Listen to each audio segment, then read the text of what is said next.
শাহজালাল বিমানবন্দরে কার্গো সেকশনে আগুন, নিয়ন্ত্রণে ৯ ইউনিট। সারা দেশের মহাসড়ক অবরোধের ঘোষণা জুলাই যোদ্ধাদের।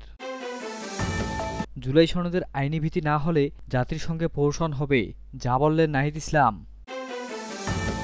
আত্মঘাতী হামলায় পাকিস্তানি ৭ সেনা নিহত। পাকিস্তানের বিমান হামলায় আফগানিস্তানের ৩ ক্রিকেটার সহ নিহত ৬ জন। শাহজালাল বিমানবন্দরে কার্গো স্টেশনে আগুন, নিয়ন্ত্রণে ৯ ইউনিট। শাহজালাল আন্তর্জাতিক বিমানবন্দরে কার্গো স্টেশনের একটি অংশে আগুন লেগেছে। ফায়ার সার্ভিসের ৯টি ইউনিট আগুন নিয়ন্ত্রণে কাজ করছে। এছাড়া পথে রয়েছে আরও ২৬টি ইউনিট। শনিবার ১৮ অক্টোবর দুপুরে আগুন লাগার এ ঘটনা ঘটে। কার্গো ভিলেজের এই অংশে আমদানি করা পণ্য মজুত রাখা হয়, তবে ফ্লাইট ওঠানামা স্বাভাবিক রয়েছে বলে জানা গেছে। ফায়ার সার্ভিসের নিয়ন্ত্রণ কক্ষের ডিউটি অফিসার লিমা খানম এ তথ্য নিশ্চিত করেছেন। তিনি বলেন, আগুন নিয়ন্ত্রণে প্রথমে ফায়ার সার্ভিসের ৪টি ইউনিট যোগ দেয়, পরে আরও ৫টি ইউনিট এসে কাজ করছে। হযরত শাহজালাল আন্তর্জাতিক বিমানবন্দরের নির্বাহী পরিচালকের মুখপাত্র মোহাম্মদ মাসুদুল হাসান মাসুদ জানান, কার্গো ভিলেজের পাশে একটি অংশে অগ্নিকাণ্ডের ঘটনা ঘটেছে। আগুন নিয়ন্ত্রণে ফায়ার সার্ভিস, বাংলাদেশ বিমান বাহিনী সহ বিমানবন্দরের দায়িত্বরতরা কাজ করছে। বিমানবন্দরে ফ্লাইট চলাচল স্বাভাবিক রয়েছে বলেও জানান তিনি। সারা দেশে মহাসড়ক অবরোধের ঘোষণা জুলাই যোদ্ধাদের। ৩ দফা দাবিতে রোববার ২০ অক্টোবর সারা দেশের মহাসড়ক অবরোধের কর্মসূচি ঘোষণা করেছেন আন্দোলনকারী সংগঠন জুলাই যোদ্ধারা। শুক্রবার ১৭ অক্টোবর সন্ধ্যায় জাতীয় সংসদ ভবন এলাকায় আয়োজিত এক সমাবেশে সংগঠনের পক্ষ থেকে মাসুদ রানা সৌরভ এই কর্মসূচি ঘোষণা দিয়ে জানান, রোববার দুপুর ২টা থেকে বিকেল ৫টা পর্যন্ত দেশের সব জেলা শহরের মহাসড়কে একযোগে অবরোধ পালন করা হবে। সংগঠনটির ঘোষিত ৩টি মূল দাবি হল, জুলাই শহীদদের জাতীয় বীর হিসেবে সাংবিধানিক স্বীকৃতি প্রদান করা, আহতদের বীর হিসেবে স্বীকৃতি দেওয়া, জুলাই শহীদ ও আহত পরিবারগুলো পুনর্বাসনের নির্দিষ্ট রোডম্যাপ ঘোষণা এবং দায়মুক্তি দিয়ে সুরক্ষা আইন প্রণয়ন। মাসুদ রানা সৌরভ বলেন, আমাদের সহযোদ্ধাদের নানাভাবে হয়রানি করা হচ্ছে, তাই আমরা দাবি করছি দায়মুক্তি দিয়ে এমন একটি আইন করতে হবে যাতে কোনো অভিযোগের সত্যতা প্রমাণিত না হওয়া পর্যন্ত আমাদের বিরুদ্ধে কোনো হয়রানি বা ষড়যন্ত্রমূলক পদক্ষেপ নেওয়া না হয়। আমরা ন্যায় বিচারে আন্দোলন করছি, অপরাধের নয়। রাষ্ট্রের উচিত আমাদের আত্মত্যাগের স্বীকৃতি দেওয়া, শাস্তি নয়। সমাবেশে বক্তারা জাতীয় সংসদ ভবন এলাকায় সাম্প্রতিক পুলিশের হামলায় তীব্র নিন্দা জানান এবং পুলিশের সংস্কার বিষয়ে সুপারিশগুলো দ্রুত বাস্তবায়নের দাবি পুনর্ব্যক্ত করেন। জুলাই সনদের আইনি ভিত্তি না হলে জাতিসংঘে প্রহসন হবে।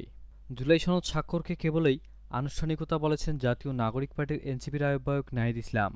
নাহিদ ইসলাম বলেন, এটা আমরা এর আগেও বলেছি, আজকেও পুনর্ব্যক্ত করছি। যদি এই জুলাই সনদ কোনো আইনি ভিত্তি না হয়, এর মূল্য, এর কোনো অর্থ তৈরি হবে না। ফলে আমরা এই আনুষ্ঠানিকতায় অংশ নেইনি এবং যদি এর আইনি ভিত্তি তৈরি না হয়, এটা কেবল আনুষ্ঠানিকতায় থাকবে না, এটি একটি গণপ্রতারণা এবং জাতির সঙ্গে একটি প্রহসন হবে। আজ শনিবার দুপুর ১২টায় রাজধানীর বাংলা মোটরে জাতীয় নাগরিক পার্টি এনসিপির অস্থায়ী কার্যালয়ে আয়োজিত সংবাদ সম্মেলনে এই কথাগুলো বলেন নাহিদ ইসলাম। এ সময় এনসিপির সদস্য সচিব আক্তার হোসেন সহ দলটির জ্যেষ্ঠ নেতারা উপস্থিত ছিলেন। ৯০-এর গণঅভ্যুত্থানের পরও ৩ দলের জোটের যে রূপরেখা, সেই রাজনৈতিক সমঝোতা রক্ষা করা হয়নি, বলেন নাহিদ ইসলাম। সংবিধানের মতো গুরুত্বপূর্ণ বিষয় পরিবর্তন করতে চাইলে আইনি ভিত্তি প্রয়োজন বলে মনে করেন তিনি। বলেন, এই ৭২-এর সংবিধান যাতে পরিবর্তন না হয়, পুরনো ফ্যাসিস্ট কাঠামো যাতে রয়ে যায়, তার জন্য নানা অপচেষ্টা কিন্তু দেশের ভেতরে দেশের বাইরে থেকে করা হচ্ছে। বিগত ফ্যাসিস্ট কাঠামোর সুবিধাভোগীদের চাপের কারণে কিছু কিছু রাজনৈতিক দল আপোস করেছে বলে মন্তব্য করেন এনসিপির নেতা নাহিদ ইসলাম। ফ্যাসিস্ট কাঠামো টিকিয়ে রাখতে, অক্ষুণ্ণ রাখতে নানাভাবে চেষ্টা চালানো হচ্ছে বলে অভিযোগ করেন তিনি। নাহিদ ইসলাম আরও বলেন, জাতীয় নাগরিক পার্টি এবং আরও কিছু রাজনৈতিক দল এবং অভ্যুত্থানে অংশ নেওয়া ছাত্র জনতার চাপেই কিন্তু সরকার এই ঐক্যমত কমিশন গঠন, সংস্কার প্রক্রিয়া নিয়ে আলোচনা এবং জুলাই সনদ পর্যন্ত এত দূর এসেছে। ৯০-এর পুনরাবৃত্তি বাংলাদেশে দেখতে চায় না বলে জানান নাহিদ ইসলাম।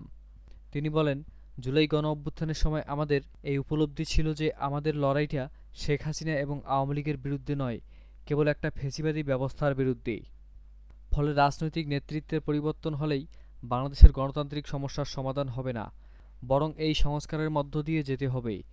দ্বিতীয়ত হচ্ছে, ৯০-এর গণ অভ্যুত্থানের পরে এই গণ অভ্যুত্থানের সঙ্গে যেই প্রতারণা করা হয়েছে, গণঅভ্যুত্থানকে জনগণের আকাঙ্ক্ষাকে যেভাবে জাতীয় নেতারা এবং সেই সময়ের রাজনৈতিক দলগুলো পকেট ভর্তি করেছিল, আমরা এবার সেটা হতে দেব না। আত্মঘাতী হামলায় পাকিস্তানি ৭ সেনা নিহত। পাকিস্তানের উত্তর ওয়াজিরিস্তানে আফগান সীমান্তের কাছে একটি আত্মঘাতী হামলায় অন্তত ৭ জন পাকিস্তানি সেনা নিহত হয়েছে। শুক্রবার ১৭ অক্টোবর এই হামলার ঘটনা নিশ্চিত করেছেন পাকিস্তানের নিরাপত্তা কর্মকর্তারা। নিরাপত্তা কর্মকর্তারা জানিয়েছেন, উত্তর ওয়াজিরিস্তানে একটি পাকিস্তানি সামরিক শিবিরে জঙ্গিরা হামলা চালিয়েছে। এ ঘটনায় ৭ সেনা নিহত হয়েছেন এবং ১৩ জন আহত হয়েছে। সামরিক শিবির হিসেবে ব্যবহৃত একটি দুর্গের সীমানার প্রাচীরে বিস্ফোরক ভর্তি গাড়ি নিয়ে ধাক্কা দেয় একজন। অন্য ২ জন সেনা প্রবেশের চেষ্টা করলে তাদের গুলি করে হত্যা করা হয়েছে। এ হামলার ঘটনাটি ঘটেছে পাক আফগান সংঘর্ষের পর অস্থায়ী যুদ্ধবিরতির শেষের দিনে। আফগান সীমান্তে পাল্টাপাল্টি সংঘর্ষের পর ৪৮ ঘণ্টার যুদ্ধবিরতি চলছে, যা শুক্রবার দুপুর ১টায় শেষ হওয়ার কথা। ২০২১ সালে মার্কিন নেতৃত্বাধীন বাহিনীর বিদায়ের পর কাবুলে ক্ষমতায় ফিরে আসা আফগান তালেবানদের সঙ্গে পাকিস্তানের সম্পর্কের অবনতি ঘটতে শুরু করে। পাকিস্তানের দাবি, নিষিদ্ধ ঘোষিত তেহরিক-ই-তালেবান পাকিস্তানের সন্ত্রাসীদের আশ্রয় দিচ্ছে আফগানিস্তান। পাকিস্তানের বিমান হামলায় আফগানিস্তানের ৩ ক্রিকেটার সহ নিহত ৬। যুদ্ধবিরতি ঘোষণার কয়েক ঘণ্টার মধ্যেই আফগানিস্তানের পাকতিকা প্রদেশে ভয়াবহ বিমান হামলা চালিয়েছে পাকিস্তান। এতে ৩ স্থানীয় ক্রিকেটার সহ অন্তত ৬ জন নিহত এবং ৭ জন আহত হয়েছেন। আজ ১৮ অক্টোবর শনিবার সামাজিক মাধ্যম এক্সে এক বিবৃতিতে আফগানিস্তান ক্রিকেটার বোর্ড এসিবি জানায়, পাকতিকা প্রদেশের রাজধানী সারানায় এক ফ্রেন্ডলি ম্যাচ খেলে ফেরার পথে পাকিস্তানি বিমান হামলায় স্থানীয় ৩ জন ক্রিকেটার প্রাণ হারিয়েছেন। বিবৃতিতে বলা হয়, ৩ ক্রিকেটারের মৃত্যু আমাদের ক্রীড়া সম্প্রদায়ের জন্য গভীর শোকের বিষয়। নিহতদের প্রতি শ্রদ্ধা জানিয়ে আফগানিস্তান আসন্ন ত্রিদেশীয় টি-টোয়েন্টি সিরিজ থেকে নিজেদের প্রত্যাহার করেছে। আফগান সংবাদ মাধ্যম খামা প্রেসের প্রতিবেদনে বলা হয়, শুক্রবার ১৭ অক্টোবর গভীর রাতে পাকতিকা প্রদেশের উত্তরগুন ও রামমাল এলাকায় পাকিস্তানি বিমান হামলার ঘটনা ঘটে। আফগান তালেবান সরকারের জাতীয় রেডিও ও টেলিভিশনও হামলার খবর নিশ্চিত করেছে। পাকতিকার কমান্ডো সেন্টার জানিয়েছে, কোনো ধরনের উস্কানি ছাড়াই পাকিস্তান আবারও আফগানের ভৌগোলিক অখণ্ডতা লঙ্ঘন করেছে। স্থানীয় বাসিন্দারা জানিয়েছে, শুক্রবার রাতের দিকে পাকিস্তানি ড্রোন আবাসিক এলাকায় বোমাবর্ষণ করে আতঙ্ক ছড়িয়ে দেয়।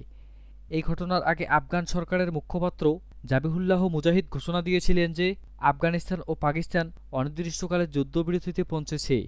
উস্কানি না দিলে আফগানিস্তান আর কোনো হামলা করবে না। তবে সেই যুদ্ধবিরতির কয়েক ঘণ্টার মধ্যেই ভেঙে যায়। হামলার পর আফগান সেনারা সীমান্ত এলাকায় পাল্টা আক্রমণ শুরু করেছে বলে নিশ্চিত করে স্থানীয় কর্তৃপক্ষ জানিয়েছে। এই সংঘাত অব্যাহত থাকলে ২ দেশেরই সীমান্তে বড় ধরনের যুদ্ধের আশঙ্কা তৈরি হতে পারে।